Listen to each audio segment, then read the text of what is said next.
तो हेलो, कैसे हैं मेरे क्लास 12 के प्यारे बच्चों। आज हम आपके लिए आए हैं class 12 chemistry chapter 2 solution.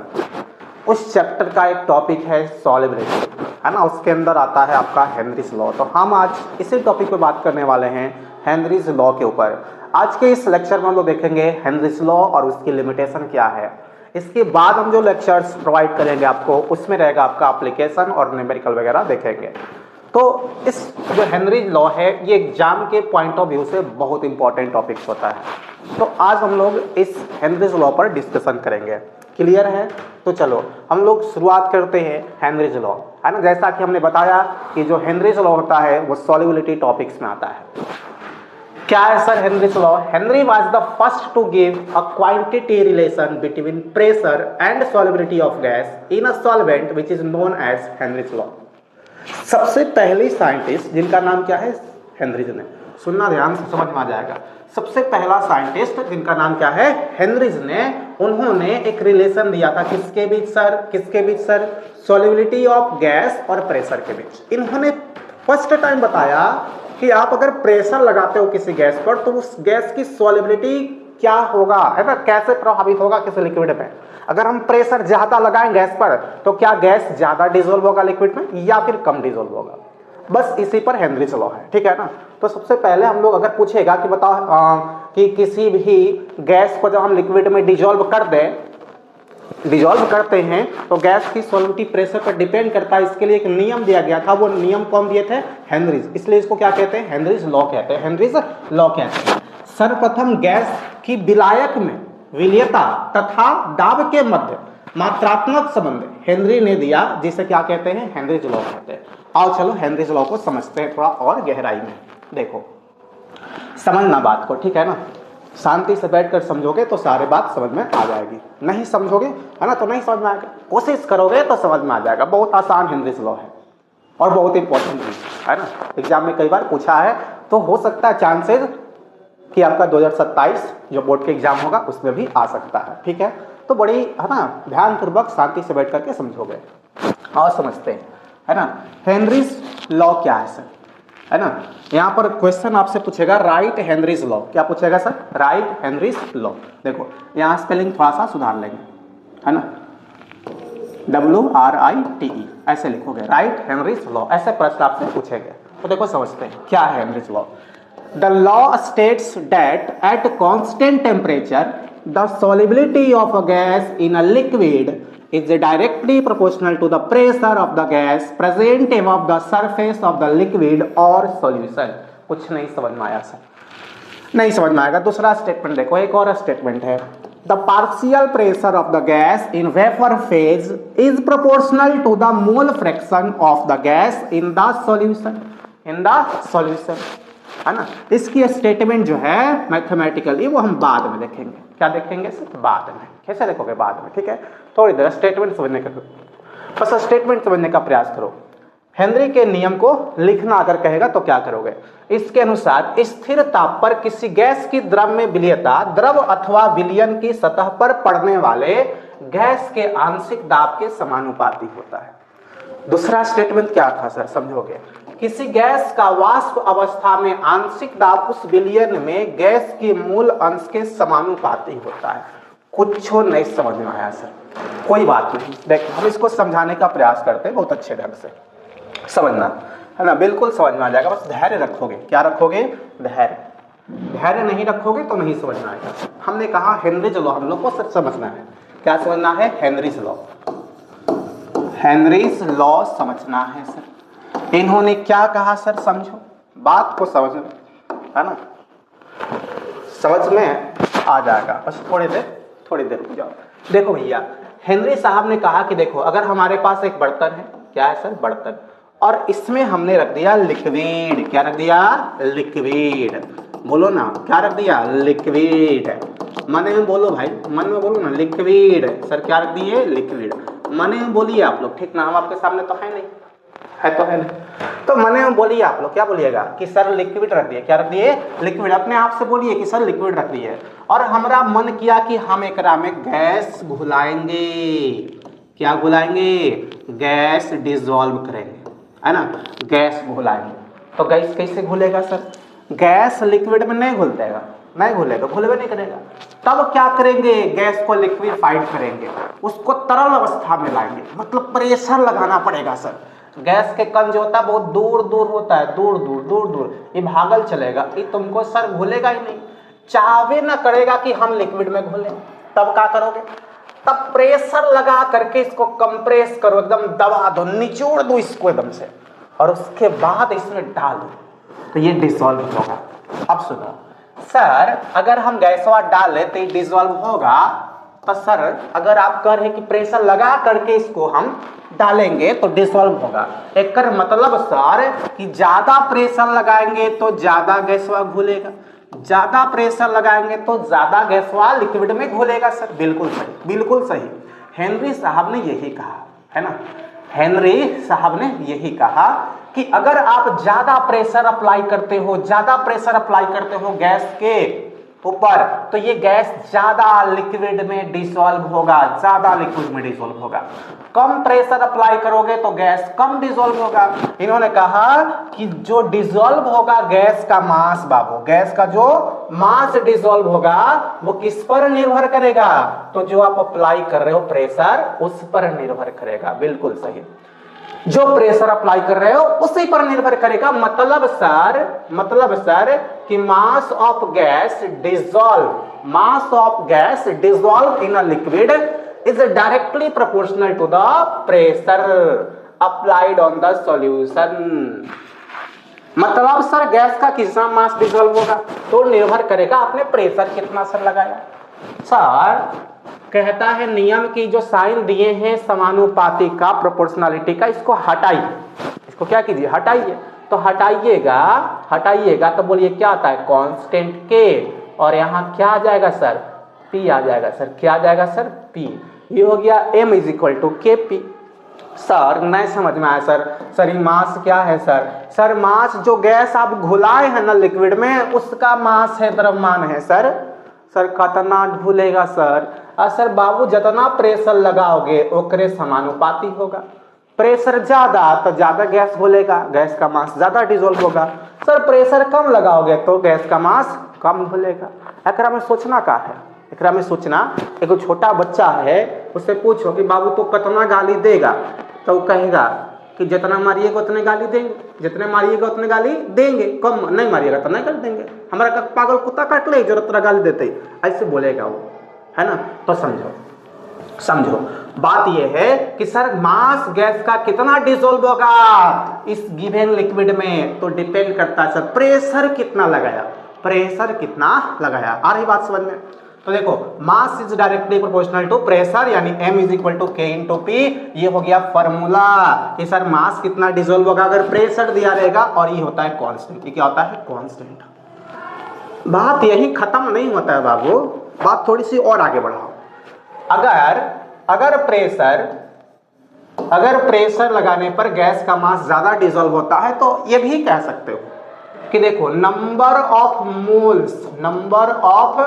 Moles gas का ज्यादा डिसॉल्व होगा अगर प्रेशर ज्यादा प्रेशर लगेगा। बताओ नंबर ऑफ मोल्स को किससे दिखाते हैं? मोलों की संख्या को स्मॉल n से, directly proportional to pressure. Sir ऐसे काहे आप लिख दिए सर? हिस्सा काहे लिख दिए सर? m की जगह पर n काहे ला रहे हैं? देखो भैया मोल का फॉर्मूला क्या होता है? मोल का फॉर्मूला होता है गिवन मास बट्टा molar mass. Given mass by molar mass. मतलब मोलर मास कोई भी गैस लोगे तो निश्चित रहेगा, फिक्स रहेगा, चेंज तो नहीं होगा। अरे भैया मोलर मास कोई भी गैस लो, हमको एकरा में CO2 गैस बुलाने का मतलब है, तो क्या CO2 गैस का मोलर मास चेंज होगा? मोलर द्रव्यमान नहीं चेंज होगा। तब चेंज क्या होगा बताओ? ई W, यही ना चेंज होगा जी, यही चेंज होगा। मतलब बताओ अगर इसमें ये चेंज होगा तो यही वाला ना मास यहाँ लिखे, तुम W से दिखाओ चाहे M से दिखाओ, W से दिखाओ चाहे M से दिखाओ, तो बात रहा कि तो फिक्स है सर। मतलब अगर W यानी मास चेंज हो रहा है, गिवन मास या स्मॉल m कह लो, तो ये चेंज हो रहा है तो ये मोल चेंज हो रहा है, तो ज्यादा मास तो ज्यादा मोल, ज्यादा मास तो ज्यादा मोल, तो ये लिखना कोई दिक्कत वाली बात नहीं है सर, है ना। दोनों एक ही बात है, दोनों क्या है? एक ही बात है। आगे थोड़ा सा और बढ़ जाओ, आगे थोड़ा सा और बढ़ जाओ। एक बात बताओ भाई, आपने पढ़ा सर मोल फ्रैक्शन, क्या पढ़ा? Mole fraction sir, mole fraction. अरे बोलो ना हाँ या ना, मोल फ्रैक्शन। सर कैसे बोलेंगे, मने में बोलो ना, हाँ सर पढ़े मोल फ्रैक्शन। मोल फ्रैक्शन को चाची से दिखाते हैं, किससे? चाची से। देखो एक से लिख दो थोड़ा सा स्टाइल मार्क करके, और नीचे लिखो CHI, पूरा मत लिखो, चाची घुसा जाएगी। इसको पढ़ते हैं काई, क्या पढ़ते हैं? काई। इसका फॉर्मूला तुमको बताए थे कि जिसका निकालना है मोल फ्रैक्शन, उसका मोल ऊपर और नीचे टोटल मोल। भैया नीचे क्या? Total mole, mole of solute plus mole of solvent, A और बी दोनों का। ए का मतलब सॉलिड बताए थे और बी का मतलब सॉल्वेंट बताए। क्लियर है बात? अब बताओ यहां भी तो मोल ही आया है सर, यहां भी तो मोल ही आया है, तो मोल बढ़ाओगे तो मोल फ्रैक्शन भी बढ़वे करेगा, मोल बढ़ाओगे तो मोल फ्रैक्शन भी बढ़ेगा ही। तो हेनरी ने क्या गलती कर दिया कि अगर सर यहां देखो, हेनरी ने क्या गलती कर दिया कि मास की जगह पर अगर तुम मोल फ्रैक्शन ले लो, कि गैस का मोल फ्रैक्शन डायरेक्टली प्रोपोर्शनल होगा प्रेशर के, है ना? More is the pressure, more of the mole fraction of gas dissolve in one liquid. अगर प्रेशर ज्यादा लगाते हैं तो गैस का मोल फ्रैक्शन ज्यादा डिसॉल्व होगा।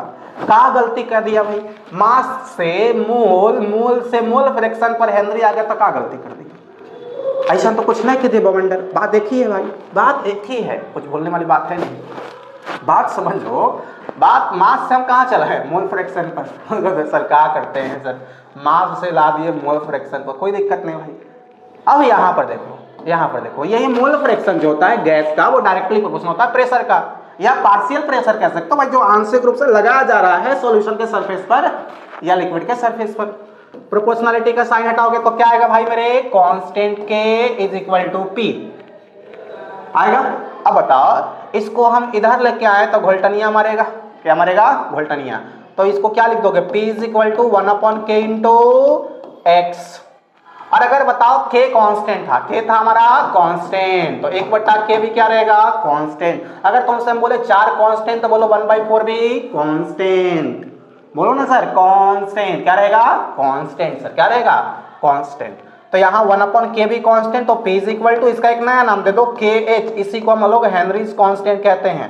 क्या कहते हैं सर? बोलो हेनरीज कांस्टेंट, क्या कहते हैं? बोलो Henry's constant. P is equal to formula KHX, KHX, KHX, हचक्स मत करना, KHX, KHX। समझ में आया? चलो एक बार फिर से पूरा समझ लो, पूरा समझ लो। देखो हमने कहा सर कि mass of gas dissolve in a liquid is directly proportional to the applied pressure on the surface of liquid और सॉल्यूशन। समझ में आया बात?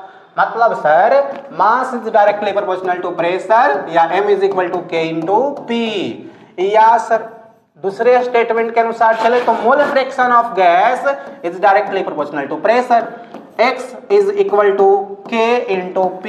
K को इस साइड लेके आओगे तो P is equal to 1/K into X हो जाएगा। इस 1/K भी कांस्टेंट रहेगा, तो इसको कहो KHX, KHX। This is the expression from Henry's law. P is equal to HS, KHX। X क्या है? मोल फ्रैक्शन, P क्या है? प्रेशर, KH क्या है? Henrys constant. उम्मीद है समझ में आ गया होगा, ठीक है ना? अब हम आगे बढ़ते हैं, सर। हम क्या बढ़ते हैं सर? आगे बढ़ते हैं, ध्यान दोगे, है ना? तो ये फॉर्मूला हमने लिखा था सर। अब समझो क्या कहता है? The law states that at constant temperature, temperature क्या होना चाहिए? कांस्टेंट। टेम्परेचर चेंज करोगे तो गैस की सॉल्युबिलिटी चेंज हो सकती है। The solubility of a gas in a liquid is directly proportional to the pressure of the gas present above the surface of the liquid or solution। जितना आप liquid के surface या solution के surface पर pressure apply करोगे, उसी के according gas का मास डिसॉल्व होगा लिक्विड में। या दूसरा स्टेटमेंट क्या था तुम्हारा?